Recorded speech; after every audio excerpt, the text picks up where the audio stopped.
This episode is brought to you by Amazon Business. How can you free up your team from time-consuming office tasks? Amazon Business empowers leaders to not only streamline purchasing, but better support their teams so they can focus on strategy and growth. Free up your teams and focus on your future. Learn more about the technology, insights, and support available at amazonbusiness.com. This is the story of an animal control officer's strange encounter in the Appalachian Mountains. It was early one morning when the local animal control officer of a small town in West Virginia got a routine phone call. It was the new township doctor again. Lately, he had been receiving reports from her daily. She and her husband, who were both doctors, had just moved to the area. Originally, they had tried to set up a new office, but it's so rural where they were located that people were few and far between. So it wasn't long before the wife started feeling the people's need of an in-home doctor. As a result, she would often encounter homeowners' dogs. So she would call John, the only animal control officer in the county. And even though the people would often hide the dogs before he got there, he would take her call every time. But this particular call would be different.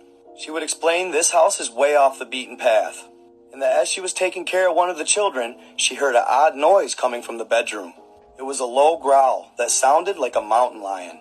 What was that? She asked the family, but they quickly shooed her out. After hanging up with her, John was baffled, as there had been no mountain lions ever recorded in this area of West Virginia. Regardless, he loaded up his lever-action rifle and the tranquilizer gun and took off.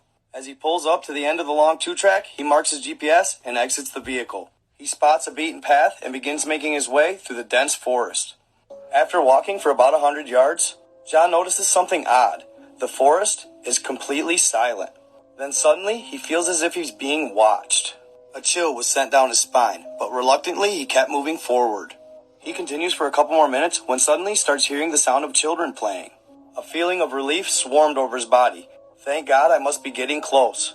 But as he steps out of the woods and into the clearing, he sees that there's no children, and that the reported house and all the outbuildings were completely dilapidated.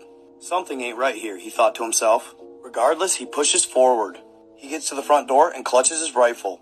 Slowly, he pushes it open, and he quickly realizes the house has been abandoned. There's pictures of the family and dinner still set at the table. Weird, he whispers to himself out loud, and he makes his way across the creaking floor. When out of nowhere, he hears the whimper of a child coming from the back bedroom. He reaches the door and pushes it open with the barrel of his rifle. There's blood everywhere. As he sweeps the room, he sees a tall, shadowy figure crouching in the corner. It was whimpering as if a child. It stood up on all fours with long, gangly arms. He began to step back, but as he did, it mirrored him. It was waiting for him to turn and run. Then suddenly the beast lunged at him, but he quickly shot twice. To his relief, both times he hit the beast.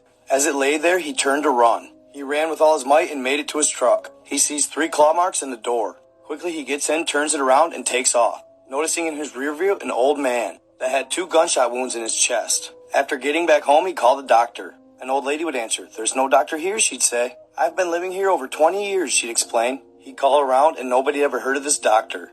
John quit his job and moved the next day, later coming to the conclusion that what he saw that day was a Wendigo. Like and follow for more.